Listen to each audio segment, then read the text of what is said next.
Hey squad, Sykes here and welcome back to another Halo Infinite breakdown video here on InstallationX. I hope you are very well, and in this video I'm going to be giving you all of my impressions on the Halo Infinite technical preview that was live this past weekend, and I had a chance to play it quite extensively across all of its maps, got to try out lots of different weapons, and I just wanted to break down my initial thoughts on what I think 343 have done really well so far, and some things that I'm hoping that will be improved by the time the game releases, probably around in November. So let's start with probably the most controversial topic that exists in Halo, and that is Sprint. So Sprint has been added to Halo Infinite. There was a bit of an uproar from certain sections of the community regarding this. Other people like myself wasn't really too bothered. But Sprint has been implemented in Infinite in such a well-balanced way, in my opinion, that actually it doesn't create any issues to where it has in the past with Halo 4 and Halo 5. So Sprint actually gives you a very minimal speed boost in Halo Infinite. There's been numbers floating around on the internet about 2 to 3% in speed increase, so it's very, very minimal. And actually what 343 have done in turn is they've upped the base movement speed. So the base movement speed is nowhere near as quick as something like Doom Eternal is, but it's much, much quicker than where old previous Halo games have been. So it means that actually things are quite balanced at the moment in terms of moving around the maps. The other thing is that the maps are well balanced, in my opinion, based around of where the movement speed is. So because people are not pumping it across the maps with Sprint, they're not breaking the maps. So actually at the moment, for me, everything is nicely well balanced where I can use Sprint if I want to, but it's not essential, it's not necessary. So it feels like Sprint is in the game to allow players that familiarity if they're used to using Sprint, but also you don't have to use it. So if you're someone who prefers not to use Sprint at all, you don't need to. So out of the bat, Sprint I think is very, very good at the moment where it is. I don't think it needs any changes, pretty good. We then got to play on 3 different maps. So the maps that we got to play in this technical preview were Livewire, Recharge and Bazaar, and they are all Slayer maps, 4v4 maps, smaller maps that will be in Halo Infinite. Livewire is, I like Livewire. I don't think it's like the most aesthetically like, oh my god map, but it's solid and it plays pretty well. It's a simple 3 route layout. You have a route going through the middle, and then there's a tunnel route that follows underneath that splits out to the 2 side routes. There's not much verticality with this map. I'd say it's probably the least vertical of the maps that we got to play, but it does play well. It's pretty solid. The power weapon is right in the center of the map. You then have weapon lockers with BRs and commandos. There's they were switching between the heat wave and the bulldog underneath in the tunnel, and the active camo and the overshield on one of the routes. Yeah, it's just a pretty solid map. It didn't blow me away, but there's lots of corridors, lots of small pockets that you can utilize the drop shield with to maximize your cover. So overall, I was pretty satisfied with Livewire. Recharge then took it up a notch. Recharge is much, much more vertical. There's lots of high points like the attic and some of the overhangs, and then there's low points with the pit, and then there's lots of cool aesthetics going on, really. You've got like the whirlpool room and hydro and some of the batteries that move up and down. But Recharge really emphasizes the use of your clamber, which returns from Halo 5, and the grapple shot, which is a pickup, or was a pickup on the map. So actually, if you are able to utilize your clamber effectively, you can move up and down the levels quite quickly, and that's the same with the grapple shot as well. So it meant that you had to be a bit more lively to the verticality of where the bots were in terms of where you're getting shot from. But overall, it played really well, and I did enjoy that map. But my favourite map by far was Bazaar. So Bazaar is a map that heavily leans on the aesthetic of New Mombasa, but not like the built-up city of New Mombasa that we saw in Halo 3 ODST. It's more like I wouldn't say slum, because that's a bit harsh, but it's more like the grounded, kind of more community-like feel, like lots of kind of overhangs, balconies, kind of houses, villas. The market centre or square in the middle of the map is a real hot point. And the map played really well. It's got lots of small routes, lots of different areas, but they all come into this centre, so things funnel through quite quickly. I'm interested to see how it's going to play beyond just bots, because it's obviously going to play slightly differently when you're playing against PvP. and how people decide how they're going to move around, especially with stuff like Capture the Flag or King of the Hill or Strongholds. But overall, I really, really loved that map, and I love the maps overall. You know, I wouldn't say they're like, oh my god, this is one of the greatest maps in Halo history. I'm not there, but I think there's a good variety so far, and there's probably going to likely be more to come. There should be more to come, hopefully. And yeah, a good start. So weapons-wise, I'm just going to talk briefly about the weapons that we got to try out and my overall feelings about them. Some of them are fantastic. Some of them need a little bit of tweaking, in my opinion. And then there's others that I'm not too hot on at the moment, but it might just mean I need more time to play with them and practice with them. But first off, the battle rifle in this game is perfect, in my opinion. It is so well balanced. It pops off so hard. It absolutely shreds. It sounds great, it looks great, it feels great. They've just done an absolutely great job with the BR. I also think they've done a great job with the AR as well. The AR seems to have a bit more range than previous ARs, and it seems to be a bit more effective at range. But I've not really been that great with the assault rifle. I've never really preferred to use it. Whenever I was running around in Halo 5, I'd always run around with the Magnum over the assault rifle. But the assault rifle, I think, is in a very good and strong position in Infinite, and I'm playing with it a lot more. The Bulldog shotgun, an controversial inclusion into Infinite. People were not happy about the fact that the classic shotgun was gone as well. However, I really like the Bulldog. Its fast action and rate of fire is very, very good. And again, it has that little bit of range where you can try and use it to get yourself out of trouble a little bit. And the active camo Bulldog combo, which was on Livewire, I believe, was deadly. It was very, very good. This Commando, I'm still trying to figure out the Commando. I'm getting there. You've got the option of using it, whether you just use it fully auto or use burst fire. I'm still trying to figure out where I prefer this gun. For me, it's much better at mid to long range. Close range, it doesn't... I don't do very well with it at close range compared to the assault rifle.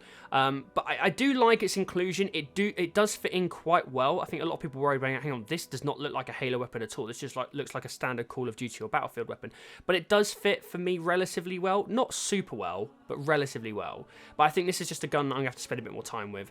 The Spanker rocket launcher was pretty much the same, but it sounds great, it looks great, it plays very well, good range of damage and splash damage. I like it a lot. And then the two new banished weapons that we got to try were the Skewer and the Ravager. So the Skewer is absolutely mental. So it's kind of pitched as this anti-vehicle weapon, but because the spike is so ungodly on it, it's essentially the banished sniper rifle. It is a one-hit kill. And it's not even like a one-hit to the armor to take shields and then a second hit. It's just straight up a one-hit kill. So it's a very good weapon, but it comes with limited ammo and it has a long reload cycle on it, so you can get caught out quite quickly. That's how they've kind of balanced it up. But this weapon was awesome. They've done a great job with this. They've also done a great job with the Ravager as well. So the Ravager is kind of this almost like plasma pistol evolution, plasma rifle evolution. It's a really big kind of hulking red plasma firing weapon. It has arcing projectiles, which I didn't realize until I started playing a bit more with it. So you have to kind of aim a little bit higher, but it has a good spread of damage. It looks great. It sounds great. It plays really, really well.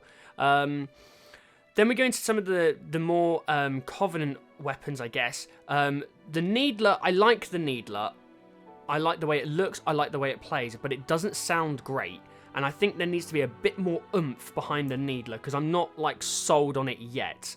The Plasma Pistol, I'm seeing different opinions about the Plasma Pistol, but I think it's been quite heavily nerfed from Halo 5. The aim assist on the Plasma Pistol has been greatly reduced to where it was with Halo 5. I remember seeing the overcharge shot just basically going round corners in Halo 5. That's no longer the case with Halo Infinite. You have to be very precise with it. However, if you are precise with the Plasma Pistol, it does have a high payoff because it can shred through quite quickly. And it does have a pretty decent range on it, actually. So that's how they've kind of tried to balance things again. The Pulse Carbine, again, this is a weapon I'm still trying to figure out. It does shred shields really quickly, but it has a very minimal aim assist and tracking on it. But I think it works again much better at range than in close range for me, similar to how the Commando works. But I'm not sold on it yet. I do like the actual carbine, the Halo carbine, over this at the moment. I might need more time with this, but yeah, it's kind of just there for me at the moment. And the other weapon we got to try out was the Heat Wave. This had a neat innovation. It switched between vertical sight and horizontal sight. So the vert gives you a bit more range and a bit more focus, but the horizontal is more for close quarters, has a greater spread. Again, I really like this gun. This is a really cool innovation, really, really neat, and looks really good as well. The other thing was the gravity hammer. So the gravity hammer plays pretty much the same as any gravity hammer. I would say the physics around the grav hammer have been quite significantly reduced. You're not seeing people just being thrown all over the place as a result of the gravity hammer. But so far it plays just like a grav hammer, so I'm pretty happy with it. And the grenades, they're all very good as well. The aesthetic of the explosions are really cool. The spike grenade's really this kind of hulking grenade, which is really neat. It's kind of this very sharp, like just warped mess, really, and it looks good. It fits in with the banished aesthetic really well. So yeah, pretty much happy with all of the weapons that we got to use. The equipment, we got to use the drop shield, the grapple shot, the threat sensor, and then we had the 2 power-ups, which is active camo and overshield. So active camo and overshield are working exactly the same as they have before. They look very good as well. I really like being in the camo. It looks really clean, really neat. The only thing I would say is that with the drop shield is probably the one that I have the biggest issue with. So the drop shield is a good functional piece of equipment, but the problem is when you actually, for me at least, when I went to press to use it, there was quite a long delay from when it actually deployed on the field. So when I want that cover quite quickly to give myself some extra protection, it's taking a good like 1 to 2 seconds, probably about 2 seconds to actually get out, and in that time I'm dying. So I feel like they need to shorten that delay quite quickly and just be like deploy it straight away. And I guess that's the same with the active camo and the overshield. There were a couple of times where that delay between applying the active camo or the overshield, because you can now do it, it's optional, it doesn't just pop as soon as you pick it up now. I would like them to tighten those things up just a little bit so it's a bit shorter. But overall, I still really like the equipment. The threat sensor, that was a useful tool. Basically, it shows you if there's an enemy within the range of the threat sensor, which is kind of like this beacon motion sensor, then they will be highlighted and outlined even if they're hiding behind walls, which is quite helpful. It's just nice to get an idea of where other players are, even if you're not going to actively be aggressive to try to take them out. It's just knowing where people are on the map was quite helpful. But the grapple shot is so much fun. I think there's going to be a lot of quirky ways in which people are going to figure out how to use this, because it offers a lot of variety offensively and defensively. You can use it to get close to people offensively. You can use it to get out of trouble defensively. I'm still trying to figure out the range. It doesn't have like this ridiculously long range where you can pump it across the entire map. It has a very short range, but your movement and how you move yourself and flick yourself around can then give you that high elevation if you want it. But so far the equipment is pretty solid for me. Other things, the bots. So we got to play basically against bots for the entire preview. I missed the PvP Slayer that they added late on the Sunday, but the one thing I will say about the bots is they are really good. They're pretty good. They are a little bit predictable. They follow certain patterns, especially at the start of the game. Like all 4 of the bots will go to one area and then they'll disperse, which I think is intended to kind of go up against people who are all rushing like a power-up or all rushing a power weapon. But the one thing I will say about the higher level bots is some of them were throwing absolute bullshit aim assist grenades and rapid fire sidekicks. Like the sidekick, which I'll get to in a minute, was so rapid sometimes it's like, what? It just made no sense. So they are very good, and I think they will be good to play against to warm up or just to practice a couple of things. But playing them for an extensive period of time like we did over the preview, I don't think I will be doing it again, because they did get a little bit annoying towards the end. The soundtrack is straight up amazing. I won't spoil it too much. There's a couple of obviously clips in the video that you're probably hearing from. These have already been released, but overall very, very good. The customization is looking very promising with the armor hall, the weapons bench, the vehicle bay. The personal AIs I love. They might annoy people as you go further on, but they're so quippy and quirky, and they come up with such great one-liners and just, for me, laugh out loud lines that I actually really enjoyed their presence. And it didn't overshadow like the announcer as much as I thought it might. It was balanced quite well.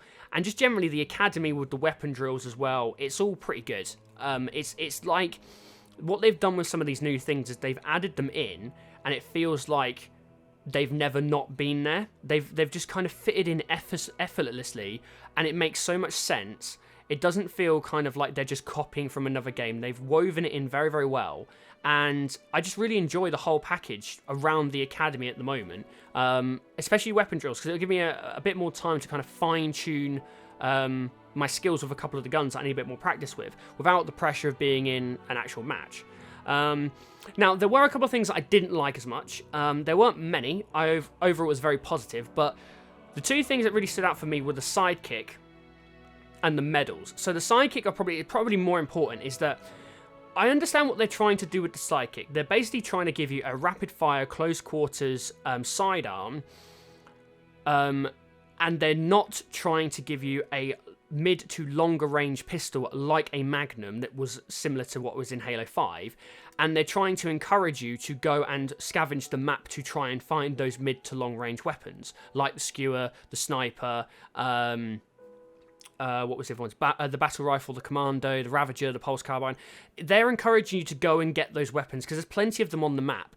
The problem I have with it is that the reticule is very, very small, which means it is essentially redundant because it's so difficult to aim, unless you're probably very good at playing on a mouse and keyboard, which I am not.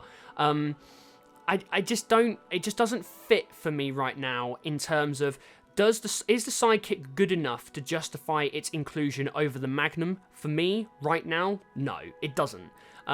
So I think there's a couple of things that they could do just to make this gun more interesting, increase the reticule size, give it a bit more range, make it more adaptable, and then that's a weapon that I could probably get on board with. But right now, I'm struggling with it right now. But that might just be me. The other thing is medals. So medals I've always loved. I've always loved the fact that I get visual reward and recognition for what I am doing in the game. And I thought that Halo Reach's medals were very good aesthetically. I thought Halo 5's were pretty decent as well, actually, in terms of their placement on the screen. But the medals have been reduced in size. They're kind of this tiny little pop-up just off the left center of the screen, for me at least. And they're just kind of there, which is really sad because it's one of the things that I love about Halo, and it's just kind of not really doing anything at the moment. It just feels like a tacked in add-on. Now, there could be several things around this. One, we know the build is pretty old. It's about at least 2 months old, I think, if I remember off the top of my head. They could have changed this already, but I think one of the big feedback points that I'm seeing, especially on Twitter, is that people just want this to actually be a bit more in your face, up front, and looking better. Like, I love From the Grave, right? From the Grave, where it's like, from the grave, right? It's really bad impression, but I always love it when it pops off and I see that kind of white, spiky ghost kind of aesthetic popping up as my medal. They've changed that to just a plain grey gravestone on a green background, and I'm just like, that's not interesting. That's not interesting to what medals used to be. So that was kind of my big bugbear that I was noticing often. But I think overall, this was very, very good. Again, we haven't seen vehicles. We haven't seen the whole sandbox. We haven't played any other mode other than Slayer. We haven't seen any BTB. There's lots more customization. We haven't seen everything yet. So there's still a lot of unanswered questions. However, what I will say is this was generally a very positive experience for me. I've been running this on my original Xbox One, and the game played really well. It played exactly like I expected it to. I had very few game crashes. Some people might have had more problems. There was a problem getting into the tech preview when Waypoint was getting bombarded, but overall, the whole experience was generally very, very good, and it just fuels me even more, the fact that I think this game's going to be really good. I'm not going to sit here and say it is the greatest Halo game ever, because there's not enough proof to back that up right now, in my opinion. But overall, very, very, very positive. Well, guys, that's everything for this video. If you enjoyed it, then please make sure you leave a like, you head over to InstallationX and subscribe, and you hit that bell for notifications. Don't forget to follow myself and the channel on social media with links in the description. If you got to play the Halo Infinite tech preview, then please let me know your thoughts on it in the comment section. And as always, I'm Sykes, and for all things Halo Infinite and all things Xbox, stay tuned to InstallationX. Bye, guys.